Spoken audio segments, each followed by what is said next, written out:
চকবাজারের যে হত্যাকাণ্ড হয়েছে সে হত্যাকাণ্ডের দায় দায়িত্ব রাজনীতিভাবে আমাদের দলের ভারপ্রাপ্ত চেয়ারম্যানকে অনিচ্ছাকৃতভাবে এমন রাজনৈতিক উদ্দেশ্য হাসিলের জন্য ওনাকে টেনে নেওয়া হয়েছে।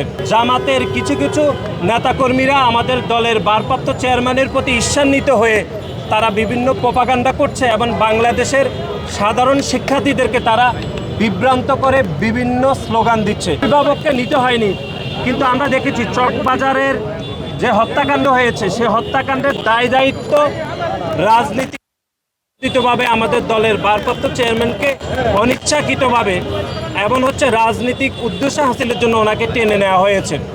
আমরা মনে করছি যে গণপ্রজাতন্ত্রী বাংলাদেশ সরকারের প্রধান উপদেষ্টা সহিত আমাদের দলের তারেক রহমানের যে একটি ঐতিহাসিক বৈঠকের পরে বাংলাদেশের রাজনৈতিক পরিস্থিতি যখনই একটি সুবাতাস বইছে এবং বাংলাদেশ অভিভাবক হিসাবে বাংলাদেশ জাতীয়তাবাদী দলের ভারপ্রাপ্ত চেয়ারম্যান জনাব তারেক রহমান যখন অত্যন্ত আস্থাশীল জায়গায় রয়েছে, ঠিক তখনই গোপন সংগঠনের সন্ত্রাসীরা এবং বিশেষ করে জামাতের কিছু কিছু নেতাকর্মীরা আমাদের দলের ভারপ্রাপ্ত চেয়ারম্যানের প্রতি ঈর্ষান্বিত হয়ে তারা বিভিন্ন প্রপাগান্ডা করছে এবং বাংলাদেশের সাধারণ শিক্ষার্থীদেরকে তারা বিভ্রান্ত করে বিভিন্ন স্লোগান দিচ্ছে।